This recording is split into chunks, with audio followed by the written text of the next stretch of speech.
हम धर्म को किस तरीके से समझ सकते हैं?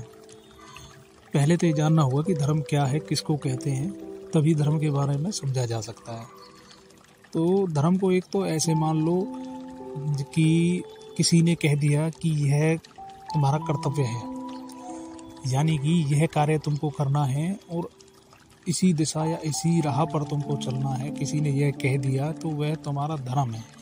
यानी कि तुमने जो भी कार्य करने के लिए ठान लिया या तुम्हारे पूर्वजों ने तुम्हारे लिए कोई ऐसा कार्य निर्धारित कर दिया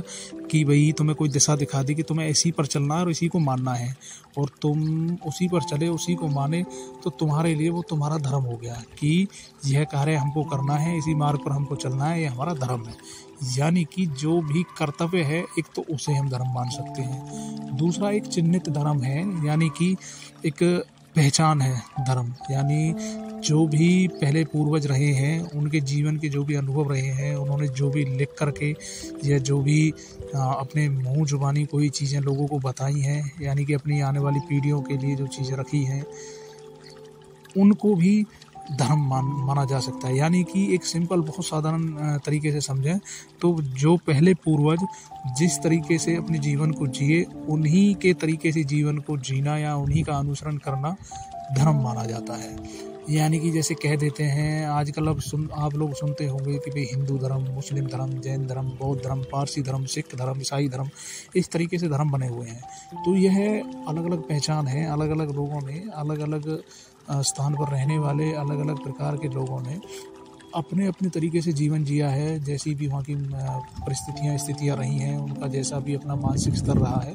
उस आधार पर उन्होंने अपना जीवन जिया है और उसको संजो करके मतलब आने वाली पीढ़ियों के लिए रख दिया है कि आप इस तरीके से अपने जीवन को जी सकते हैं। तो अलग अलग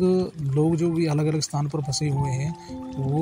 अलग अलग तरीके अपने पूर्वजों के धर्म को मानते हैं, अपने पूर्वजों का अनुसरण करते हैं। जैसे मान लो किसी अब जैसे एक क्वेश्चन उठता है कि सनातन धर्म जिसको बोलते हैं, हिंदू धर्म जिसका परिवर्तित करके कि भाई ये सबसे पुराना धर्म है। तो कहने का मतलब ये है कि सबसे ज़्यादा पुराने जो अनुभव हैं या सबसे ज़्यादा पुरानी सभ्यता या विचार जो हैं वो इस धर्म में माने जाते हैं, हिंदू धर्म में यानी सनातन धर्म में।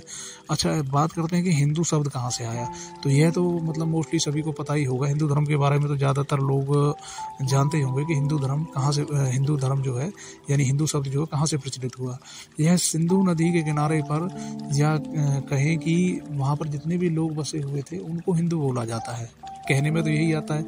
लेकिन असल में क्या है कि जो मतलब बाहरी विदेशी लोग यहाँ पे आए थे तो वो हिंदू शब्द को बोल नहीं पाते थे। उन्हें वो मतलब गलत हो गया, ये सिंधु वर्ड को वो सिंधु नहीं बोल पाते थे, तो उन्होंने मतलब सिंधु की जगह वो इंदु बोलते थे। तो जो इंदु बोलते थे वो इंदु शब्द जो हुआ वो यहाँ के निवासियों के लिए प्रचलित हो गया कि भाई ये इंदु लोग हैं, यानी कि इस स्थान पर रहने वाले जो लोग हैं वो हिंदू हैं।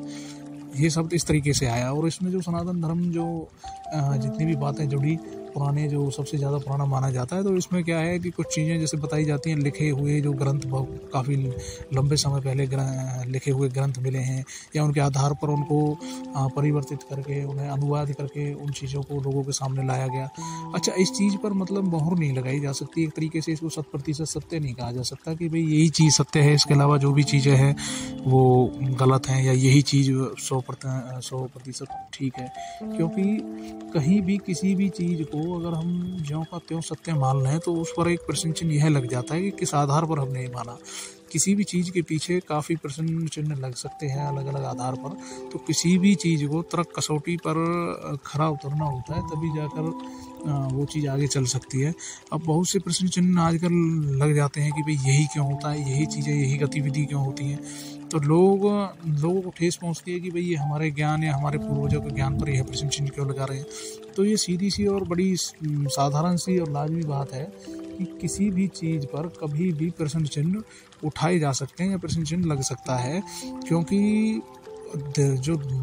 मनुष्य मस्तिष्क है उसमें तरह तरह के विचार तो पनपते ही है, और अलग अलग जिस तरीके का माहौल रहता है या जिस भी समय पर, जैसे जिस भी काल में जिस भी तरीके की स्थितियां या परिस्थितियां बनती हैं, उन्हीं आधार पर लोग सोचते समझते और विचारते हैं। तो उन्हीं आधार पर उसी समय के आधार पर तर्क वितर्क करते हैं, तो यह बहुत ज़रूरी हो जाता है कि किसी भी चीज़ की सत्यता परखना बहुत ज़रूरी हो जाता है। अब मान लो जैसे सनातन धर्म को लोग कह तो देते हैं कि भाई ये बहुत पुराना है। अब लोग कहते हैं कि अगर पुराना है तो इसके वो जो मूल लेख हैं वो कहाँ पे हैं। अब लोग मान तो लेते हैं जैसे कहते हैं, मान लो उन्होंने पढ़ लिया, जैसे उन्होंने अपने स्कूल टाइम में, कॉलेज टाइम में कुछ ऐसी पुस्तकें उनके सब्जेक्ट में जुड़ी जिसमें उन्होंने ज्ञान लिया, या उन्होंने कुछ टीवी पर देख लिया, सोशल मीडिया पर कोई ऐसी जानकारी सुन ली, या इधर उधर से कोई किताब लेकर पढ़ ली, और मतलब बाकी जितना भी है वो इधर उधर से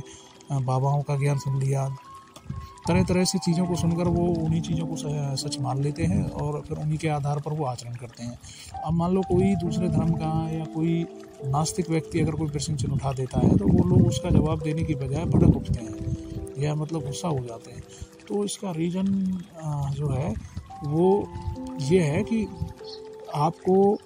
इसके बारे में नॉलेज कम है और आप लोगों को जो है आपके ईगो को ठेस पहुँचती है कि भाई सामने वाले इंसान ने ऐसा क्यों कह दिया, उसने हमारी तरह ही सीधा मतलब बड़े आसानी से यूं ही ज्यों का त्यों अनुसरण क्यों नहीं कर लिया। तो ऐसा है, अनुसरण करना अच्छी बात है, अच्छी आदतों का अनुसरण हमेशा होना चाहिए, लेकिन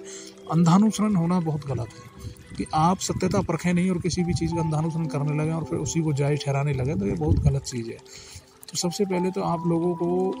जो भी किसी भी चीज़ को आप सत्य मानते हो या अपने जीवन में उतारते हो तो उसकी सत्य की कसौटी पर खरा उतारा करो, यानी कि उसे पहले अच्छे से जांचा करो, उसे परखा करो, तभी जाके किसी चीज़ को सच माना करो। अब कोई मान लो किसी ने कह दिया कि भाई तुम्हारे जो पुरानी धर्म की जो पुरानी मूल कृतियाँ है वो कहाँ पर है, अब तुमको पता तो है नहीं। अब तुमने जहाँ भी सुना है या जहाँ भी पढ़ा है वही तर्क हो तुमने उनको दे दिए। अब मान लो उसने उसमें थोड़ी बहुत खोजबीन कर दी या वो चीज़ ठीक नहीं पाई और उसने तुमको बता दिया तो तुम फिर से मतलब निरुत्तर हो गए और गुस्सा हो गए। तो इसी तरीके के बहुत क्वेश्चन उठते हैं कि भाई सनातन धर्म कैसे पुराना हो गया, ऐसा क्या है, ये क्या है, वो क्या है। तो उन चीज़ों को जाना करो पहले,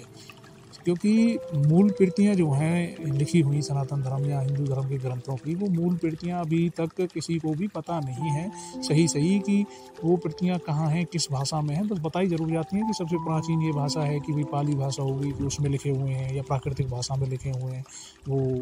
लेकिन वो हैं कहाँ। असल में बात है आती है कि वो हैं कहाँ, किसने पढ़े हैं, किसने अनुवाद किया है, वो प्राचीन भाषा आती किसको थी, उसने वो भाषा सीखी कहाँ से,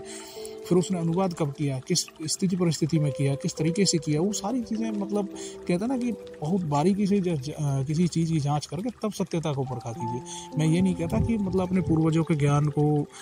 झूठा समझ लो या अपने पूर्वजों के ज्ञान पर प्रश्न चिन्ह लगा रहे हो तो ये गलत बात है। नहीं, कोई भी ज्ञान है, चाहे वो आपका ज्ञान है, चाहे मेरा ज्ञान है या दुनिया का कोई भी ज्ञान है, उसे पहले परखो कि ये कहाँ तक सत्य है और ये किस तरीके से और किस वजह से ऐसा कहा गया है। वो सारी चीज़ें मतलब जांच परख करके तब किसी चीज़ को माना करो, क्योंकि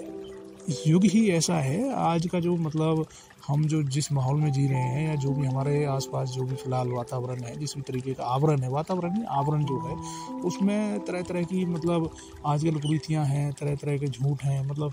कहने का मतलब ये है कि आज के समय में विश्वास जो है वो तो शायद ही किसी पर हो सकता है या किया जा सकता है। सभी लोग अपने अपने स्वार्थ के लिए कुछ भी करने को तैयार हैं और कर भी रहे हैं। आजकल स्वार्थ चरम पर है और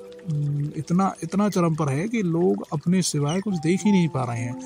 वो सच को एक तरफ मतलब एक तरीके से बिल्कुल दरकिनार करते हुए चल रहे हैं और जो उन्हें परोसा जा रहा है उसी चीज़ को सत्य मान रहे हैं। तो सबसे पहले ये समझो कि सत्य क्या है, तभी जाकर आप किसी को डंके की चोट पर ये कह सकते हो कि भाई ये चीज़ ऐसे है, ऐसे नहीं है। तो धर्म का तो आपको समझ में आ गया कि इस धर्म को हम सिर्फ दो तरीके से समझ सकते हैं। तो कर्तव्य को हम धर्म बोल सकते हैं और दूसरा धर्म उसको बोल सकते हैं जो हमारे पूर्वज करते आए हुए हैं और उनका जो जीवन रहा है और उसे जो आचरण में ला रहे हैं उसे धर्म बोला जा सकता है। तो वाणी को विराम देते हैं,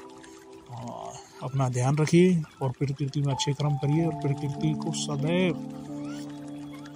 जैसी है वैसे ही मूल रूप में रहने दीजिए।